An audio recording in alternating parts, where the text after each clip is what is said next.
A little girl found me and said, "Mom told me you're my father." The girl was waiting beside the bay door when I killed the lights in my repair shop. She looked 8, maybe 9, with a red backpack, rain-dark curls, and both hands wrapped around an old Polaroid.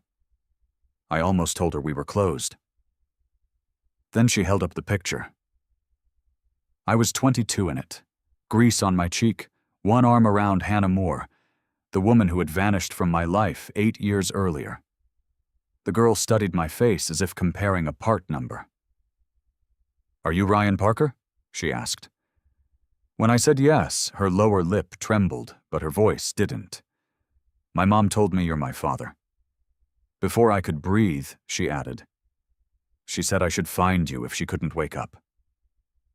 In that instant, the shop, the rain, and every answer I thought I had about my life fell away. I couldn't imagine either. If a child appeared with proof that the past had lied to you, would you demand the truth first? Or protect her before you knew it? Please like, subscribe, and tell me in the comments what you would have done. The Polaroid shook in her hand. I knew every scratch on it. Hannah had taken it at the county fair the summer we thought wanting the same future was enough to guarantee one. On the white border, in her slanted handwriting, she had written, "Someday we'll laugh at how broke we were." I hadn't laughed at that picture in years. "What's your name?" I asked. Lily Moore. The last name hit first. The eyes hit harder. They were gray with a dark blue ring, exactly like mine, and exactly like my father's. I told myself eye color proved nothing. Then she pushed a damp curl behind her ear with her little finger tucked in. The same odd motion I made when my hands were dirty, and I didn't want to touch my face. "Where is your mom, Lily?" "At St. Catherine's." She fell down in the kitchen. Mrs. Alvarez called the ambulance. She reached into her backpack and pulled out a folded sheet sealed in a plastic sandwich bag. "Mom wrote this last week. She said not to open it unless something bad happened. My name was on the front. Ryan Parker, Parker Auto and Restoration. Hannah still knew where to find me." I tore the envelope open. The note contained only 4 lines. "Ryan, I know I have no right to ask. Lily does. Please keep her safe until I can explain. Hannah." The phone number beneath the signature belonged to St. Catherine's emergency department. I locked the shop with fingers that no longer felt connected to me. Lily watched every move, careful and silent, like a child who had learned that adults were most dangerous when they were surprised. "Did you come here alone?" She nodded toward the street. "The number 12 bus." Mom showed me the route 3 times. A cold anger cut through the shock. Not at her. Never at her. At Hannah for planning this. At whoever had let a little girl ride across Cedar Hollow in a storm carrying a secret that could split a man in half. Then Lily's shoulders drew inward, and the anger changed shape. "You did exactly what your mom told you," I said. "You found me. Now I'm taking you to her." She looked toward my truck. "You won't call the police?" "Not unless we need them." "You won't leave me at the hospital?" I met her eyes. I had spent 8 years telling myself Hannah had left because I hadn't mattered enough. I wasn't about to let her daughter learn that lesson from me. "No," I said. "I won't leave you." St. Catherine's was 12 minutes away. Lily sat stiffly in the passenger seat of my old Ford, the red backpack hugged to her chest. Halfway there, she pointed at a dent in the dashboard. "Mom said she did that." I glanced at it. She threw a wrench at me. Lily's eyes widened. "A small wrench," I added, "and I deserved it." "Why?" I told her a carburetor was too complicated for her. What happened? She rebuilt it faster than I could. For the first time, Lily smiled. It transformed her whole face. Hannah's smile had always arrived the same way. Slow at first, then all at once, like a porch light coming on in a storm. The smile disappeared when we reached the hospital. A nurse took us to a family consultation room and asked how I was related to the patient. Lily answered before I could. "He's my dad." The nurse's pen paused. "I'm Ryan Parker," I said, "Hannah's former partner. Lily came to find me. I don't know the legal situation yet." The nurse's expression softened without losing its professional caution. She explained that Hannah had suffered a serious cardiac episode. She was stable for the moment, but sedated, and the cardiology team was reviewing whether she needed immediate surgery. Mrs. Alvarez, their downstairs neighbor, had arrived with Hannah's insurance card and a temporary care document naming me as Lily's emergency contact. That document had been notarized 6 days earlier. 6 days. Hannah had known something was wrong. She had known enough to put my name on paper, but not enough to call me. Mrs. Alvarez came in 20 minutes later, a silver-haired woman wearing slippers under a raincoat. She hugged Lily, then looked me over with the directness of someone who had already decided I owed her answers. "So you're Ryan?" "Apparently." Her mouth tightened. "That child has had enough uncertainty tonight." She was right, and I hated that the truth sounded like an accusation. I crouched beside Lily. "Do you want to wait here, or get something from the vending machines? Can I see Mom?"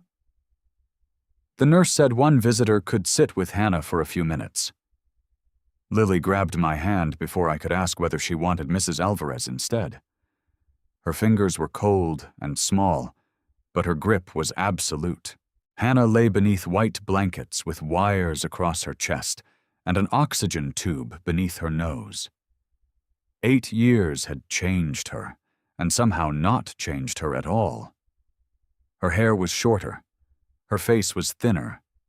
A faint line rested between her brows, even in sleep. But I knew the curve of her mouth.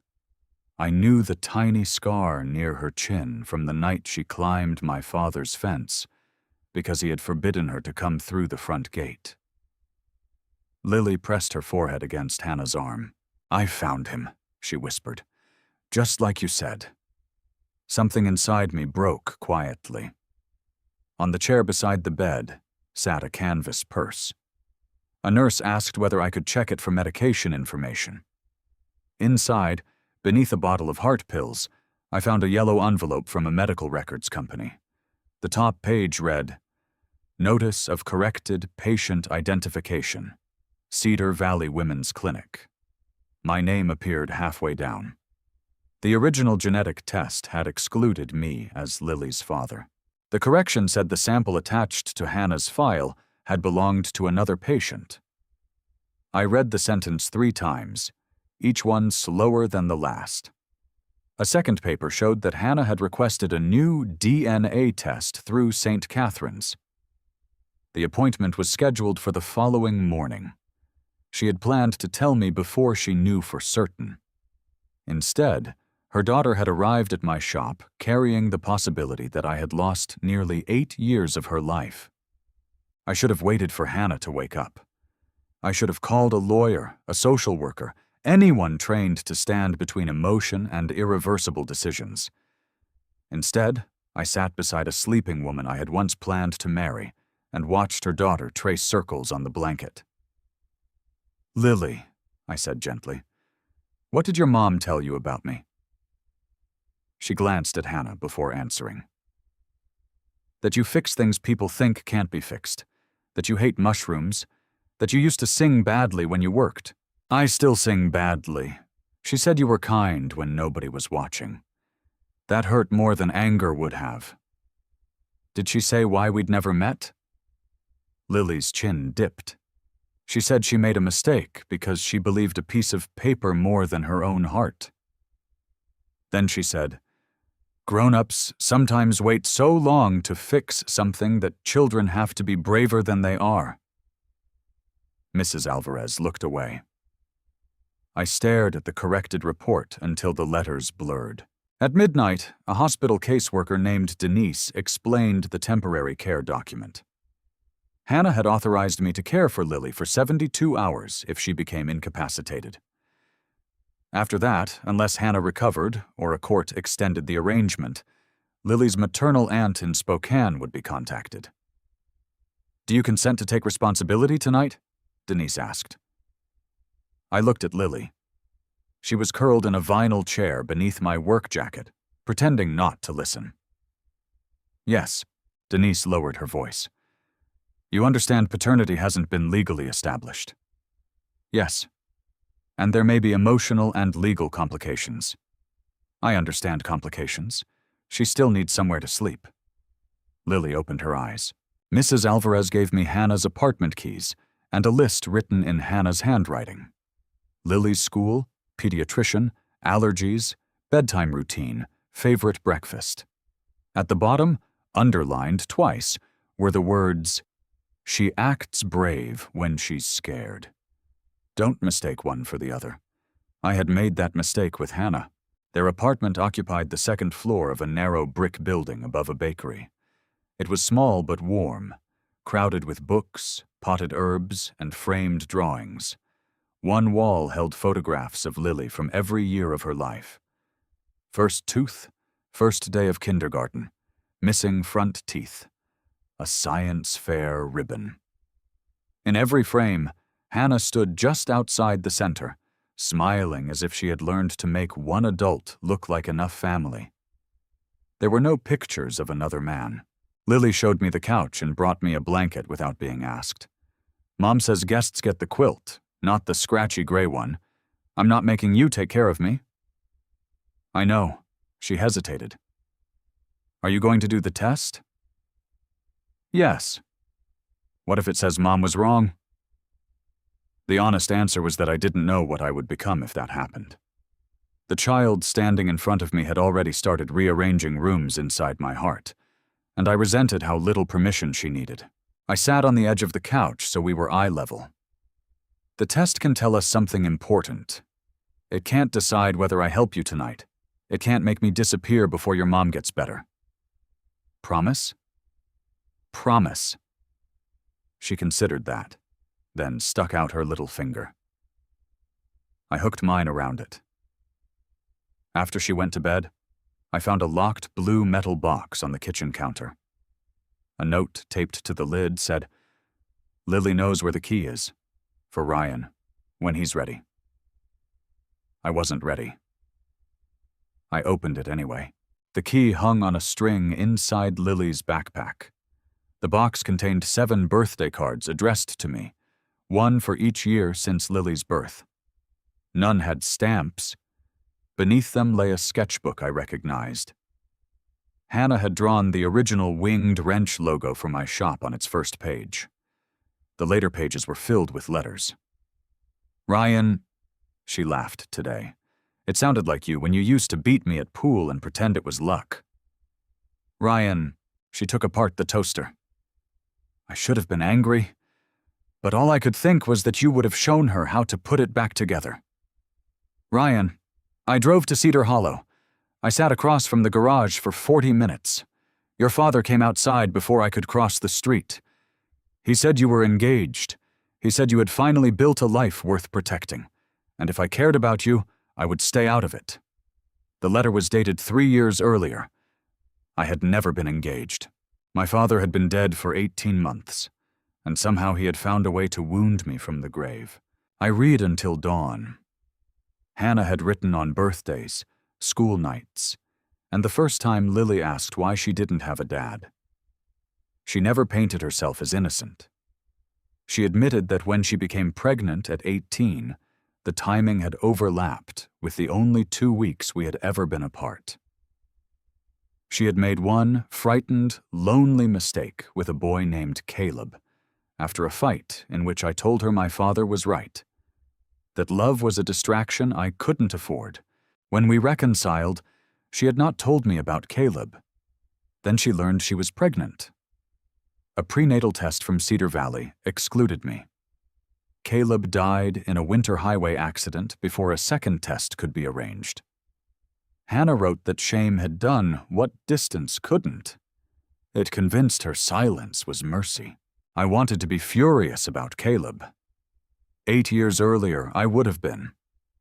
At 30, sitting in the blue light of a stranger's kitchen while my possible daughter slept down the hall, I could see the chain more clearly. I had chosen pride. Hannah had chosen secrecy. My father had chosen control. Lily had paid every bill. At 6:30, she appeared in pajamas printed with tiny planets. "You found the box?" "I did." "Are you mad?" "Yes," I said. "But not at you." She nodded as if that distinction mattered more than any other answer. Then she opened a cabinet and handed me pancake mix. "Mom said you burned the first one. Your mom talks too much. She said you say that when she's right." I burned the first pancake. By 7:15, Lily had corrected my batter, found the smoke alarm switch, and informed me that triangles tasted better than circles. I watched her pour syrup with scientific precision and felt something dangerously close to joy. Then the hospital called. Hannah was awake. She looked smaller awake. That was my first thought when Lily and I entered her room. My second was that anger had been easier when Hannah was unconscious. Her eyes went straight to Lily. "You're okay. I found him." Lily hurried to the bed and wrapped both arms around Hannah carefully, avoiding the wires. "He burned a pancake, but I fixed it." Hannah's gaze lifted to mine. Relief moved across her face, followed by fear, then something softer that she shut down before I could name it. "Thank you," she said. I held up the corrected report. "We're past, thank you." Lily stiffened. Hannah noticed. "Sweetheart, would you ask Mrs. Alvarez if she brought your library book?" Lily looked between us. "Are you going to yell?" "No," I said. Hannah's mouth twisted. He never yelled when it mattered.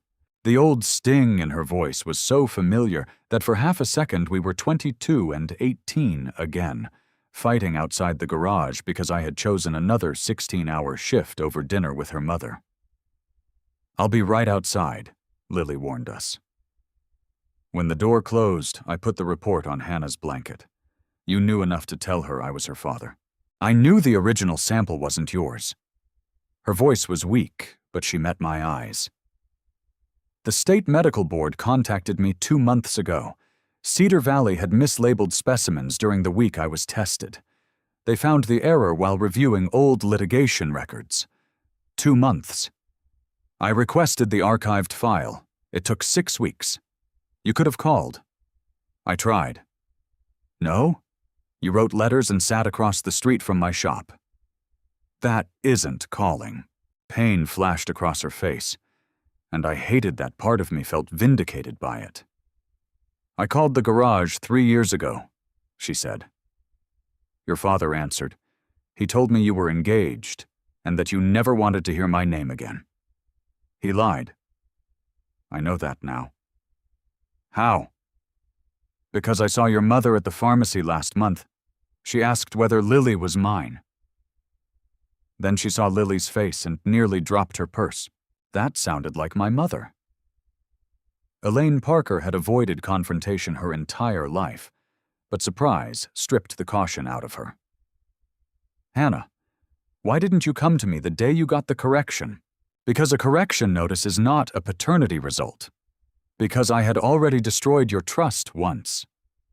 Because I was scared I would walk into your life with a child you wanted, only to learn she wasn't yours."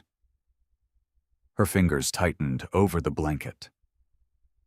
"And because 3 weeks ago, a cardiologist told me the condition I've been ignoring could kill me without surgery." The anger in me collided with fear. "So you made Lily your messenger." I made a plan in case I ran out of time.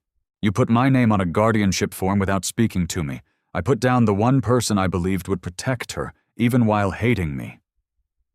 The words landed where defenses didn't reach. I turned toward the window. Rain dragged silver lines down the glass. You don't get to know me that well after 8 years. I never stopped knowing you. I faced her. She looked away first. A doctor entered before either of us could say more. Hannah's heart rhythm had stabilized, but imaging showed a dangerous structural problem. Medication could buy time, not safety.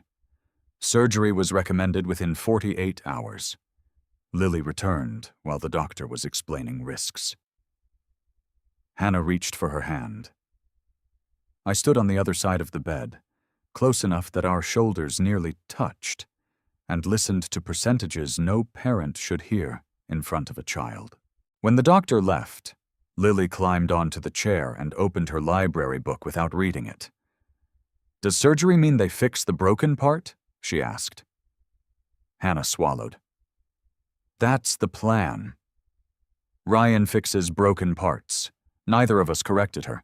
The DNA collection happened that afternoon in a private lab on the hospital's first floor. Lily sat in my lap while a technician swabbed the inside of her cheek. Hannah watched from a wheelchair. When it was my turn, Lily laughed because I gagged. "You work around gasoline all day, but a cotton swab beats you?" Hannah asked. "There are rules against insulting the man holding your emergency paperwork. Show me the rule." Page 4. There are only 3 pages. For the first time since I saw her in the hospital bed, she smiled. Not fully, but enough to make the years between us feel less like time and more like a door neither of us had opened. The lab promised results in 2 to 3 weeks, because the disputed archive required independent verification. Hannah's surgery was scheduled for the next morning. That evening, I took Lily back to the apartment to pack. She chose 2 stuffed animals, 6 books, and a jar containing what she claimed was a dormant caterpillar. I allowed all of it except the jar. "It needs air," she argued. "It needs to stay in the apartment where it can't become a moth in my truck. It'll become a butterfly. Then it can surprise us both later." At my house, Lily wandered through rooms that suddenly looked too sharp and empty. I had bought the bungalow 4 years earlier because it had a detached garage and no upstairs neighbors. I had never considered whether a child could reach the cleaning supplies, or whether the guest room looked like a place someone might actually want to sleep. She placed the old Polaroid on the nightstand. "Mom kept this in her sock drawer," she said. "She took it out when she thought I was asleep." What did she do with it? Nothing. Just looked. I sat beside her on the bed. "Lily, there's something you need to understand. Your mom and I made mistakes before you were born. Some of them hurt each other. None of them were your fault." "I know. You say that fast. Mom says people tell kids that when they think kids secretly believe the opposite. Your mom is right. She usually is."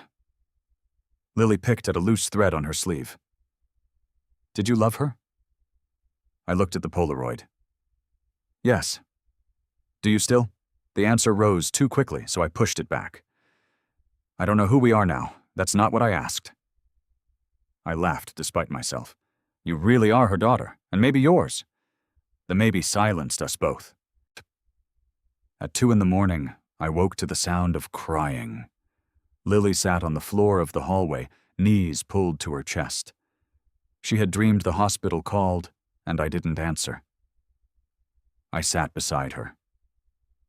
The phone is on, loud. What if Mom dies before the test comes back? I wanted to promise the universe would behave. Adults do that when helplessness embarrasses them. Instead, I told her the only true thing I had. "Then you won't face it alone." She leaned against my side.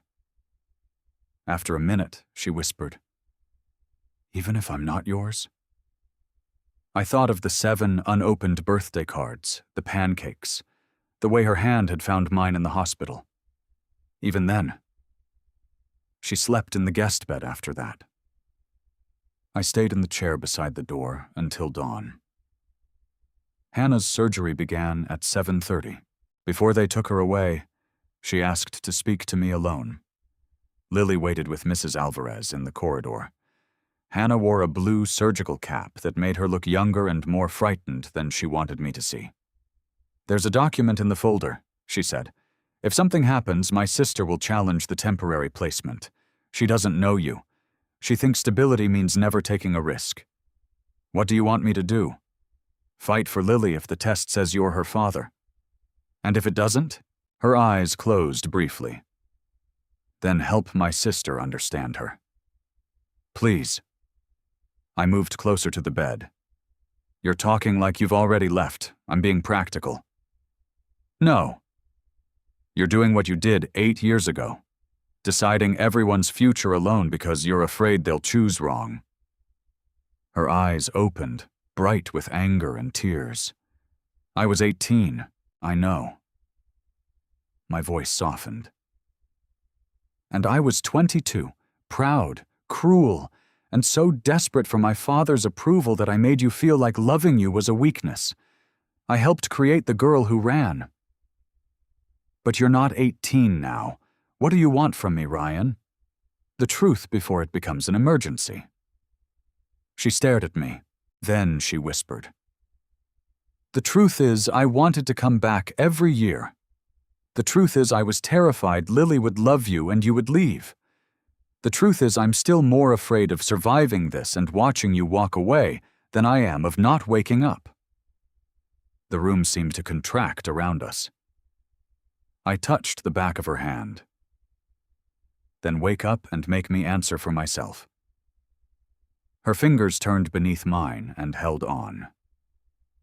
The orderly arrived. As they wheeled her toward the doors, Hannah looked at me once, and the fear in her face stripped away every lie I had used to protect myself from missing her. I loved her. Not the 18-year-old who used to steal my hoodies, not the memory I had polished into a grievance. I loved the woman who had raised a brave, impossible child while carrying shame that should never have belonged to her alone. And I had realized it at the exact moment I might lose her. The surgery lasted 6 hours. I spent the first 2 answering Lily's questions, and the next 4 pretending I wasn't watching the clock. We built a model engine from a kit the hospital volunteer found in a cabinet. Lily sorted every screw by size. When one rolled under a vending machine, she lay flat on the floor and reached for it before I could stop her. "You don't quit on missing parts," she said. At noon, my mother walked into the waiting room. Elaine Parker had aged since my father's funeral. Her hair was almost white now, and grief had made her careful movements even smaller. She saw Lily and stopped so abruptly that her purse slipped from her shoulder. Lily looked up. "Are you Ryan's mom?" My mother pressed one hand to her mouth. "Yes." "Then you might be my grandma." The word nearly dropped her. She sat beside Lily and studied her face. I saw recognition arrive in pieces. The Parker eyes, the cleft in the chin, the way Lily frowned when waiting for an answer. "I might be," my mother said, "and I'm sorry I didn't know sooner." After Mrs. Alvarez took Lily to the cafeteria, my mother handed me a thick envelope. "I found this in your father's locked desk after you called," she said. Inside was a certified letter from Cedar Valley Women's Clinic, dated 6 years earlier. The subject line read, "Correction of genetic test result." The envelope had been opened. On the front, in my father's handwriting, were 4 words. "Do not forward." Closed matter. A second page was a note from Hannah.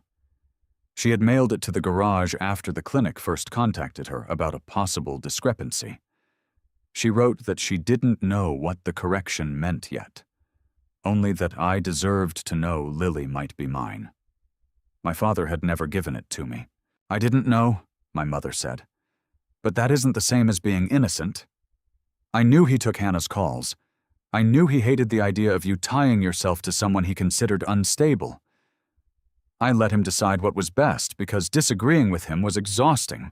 Tears gathered in her eyes. "Silence can be cowardice, Ryan. Mine was. For years, I had blamed Hannah because she was alive and reachable in my imagination. My father had been easier to defend. He had built the shop, taught me everything I knew, and treated love like a leak that needed sealing before it ruined the machinery. Even dead, he had kept me loyal to his version of strength. I folded the letter carefully. "What are you going to do?" my mother asked. What he didn't. I went to the caseworker's office and signed the petition extending my temporary guardianship through Hannah's recovery, regardless of the pending DNA result. It could cost me legal fees, business, and whatever peace remained in my life. I signed anyway. When the surgeon finally came out, he said the repair had gone well. There had been one dangerous complication, but Hannah was stable. Lily ran into my arms before I realized she had moved. I lifted her, and she wrapped herself around me with a sob she had held for 6 hours. "Mom's okay? She's okay. You promise?" The doctor said so. She cried against my neck. My mother stood behind us, crying too. 3 days later, Hannah opened her eyes long enough to see me asleep in the chair beside her bed. Her fingers brushed my wrist. "You stayed?" she whispered. I woke and sat forward. "You sound surprised." "I'm trying not to be." I showed her the hidden correction letter. She read her own words, then my father's note. Her face went still. "I thought you ignored me," she said. "I thought you erased me. Maybe we were both easier to manipulate because we already believed the worst about ourselves." I had no defense against that. I told her I had signed the guardianship extension. She looked at me with an expression I couldn't read. "You did that before the result?" "Yes." "Why?" "Because Lily shouldn't have to earn safety with a test." Hannah turned her face away, but not before I saw tears. Recovery took 2 weeks. Lily stayed with me, filled my refrigerator with yogurt, and informed every mechanic at the shop that torque specifications were not suggestions. She made a cardboard sign for my office door. Ryan Parker, owner, mechanic, possible dad. I left it up. Hannah grew stronger, but something between us remained careful. We talked about schedules, medication, and Lily's school. We did not talk about the confession before surgery. We did not talk about the way her hand lingered in mine. I told myself restraint was honorable. In truth, I was afraid she wanted me only because I might be Lily's father. Then, the day before Hannah's discharge, I heard her tell Mrs. Alvarez she planned to move to Seattle with Lily and stay with her sister. I waited until we were alone. "You're leaving?" Hannah straightened the blanket over her knees. "Temporarily." "You didn't think to tell me?" "I was going to." "When? After Lily boarded the bus?" Her jaw tightened. "My sister can help while I recover. You have your shop, your life. And Lily is part of my life now. If the test confirms it, we'll arrange visits." I heard the same fear in her voice that had driven every bad choice between us, and I answered it badly. "I can be Lily's father without pretending you and I are a family." The instant the words left me, I knew what she had heard. Her face emptied. "I never asked you to pretend." "Hannah, you're right. Biology doesn't obligate you to rebuild what I broke. That isn't what I meant. It's exactly what you said." A nurse entered to check her incision, and Hannah turned away from me. The next morning, she was discharged before I arrived. She left a note at the desk, thanking me for caring for Lily. No accusation, no request. That hurt worse. I drove to the apartment, but boxes were already stacked by the door. Lily sat on the stairs holding the Polaroid. She would not look at me. "Mom says we're going to Aunt Claire's," she said. "I heard." "Is it because I'm not yours? The results aren't back." "Then why did you tell her you didn't want a family?" I crouched in front of her. I said something stupid because I was scared. Grown-ups say that a lot. They do. It doesn't make the damage smaller. My phone rang. The lab. Hannah appeared in the doorway as I answered. She held herself carefully, one hand against her ribs. We listened on speaker while the counselor confirmed the result. Probability of paternity. Greater than 99.99%. Lily was my daughter. The world did not explode. It narrowed to the child on the step, the woman in the doorway, and 8 years I could never recover. Lily stared at me. So it's real? I knelt and opened my arms. She crossed the space between us at a run. I held my daughter for the first time, knowing she was mine. Over her shoulder, Hannah smiled through tears, but she also stepped backward toward the apartment.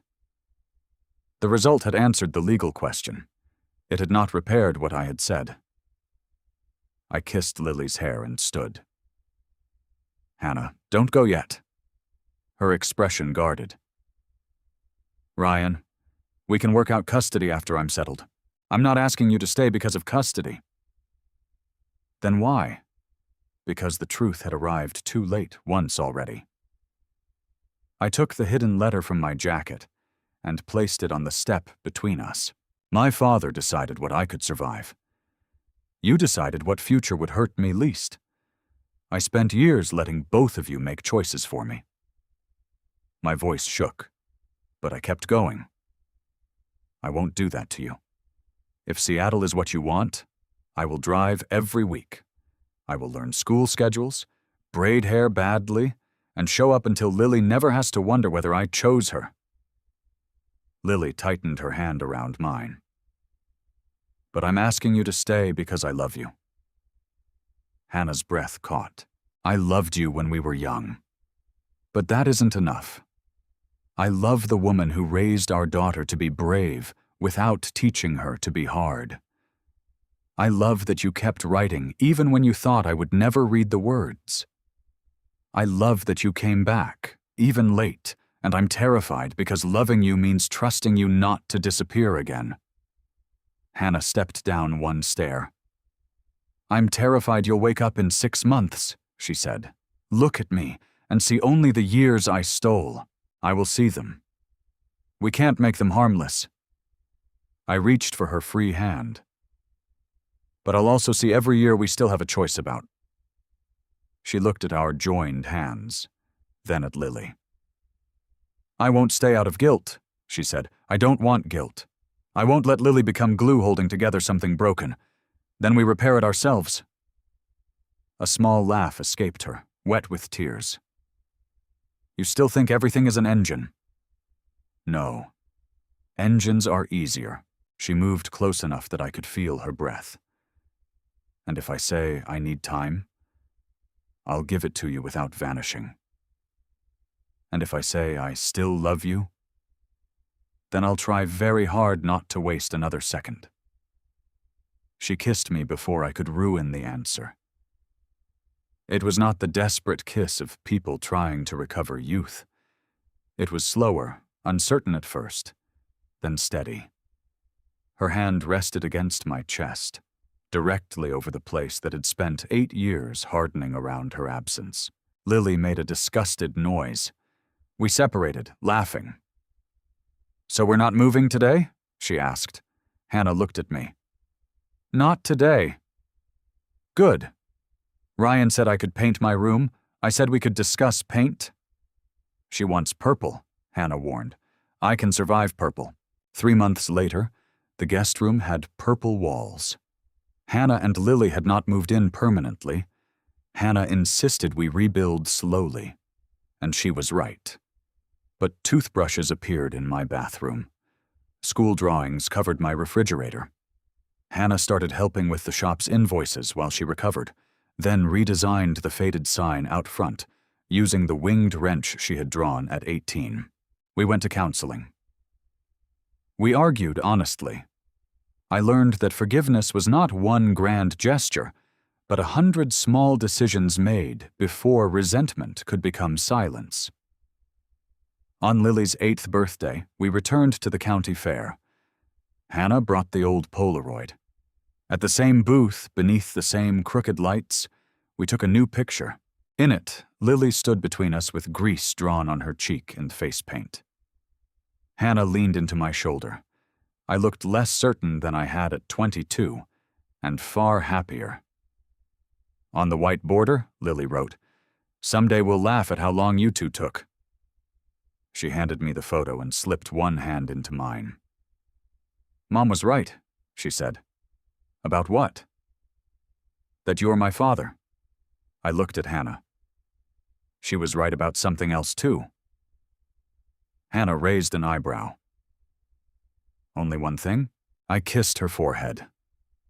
"That some things people think can't be fixed are still worth trying to save. The years we lost never stopped mattering. They simply stopped being the only years that defined us. Sometimes family begins with certainty. Ours began with a frightened little girl, an old photograph, and a sentence that forced 3 people to stop letting fear speak for them. If this story moved you, please like, subscribe, and comment with the person you would choose to forgive. Not because the past was harmless, but because the future could still be beautiful.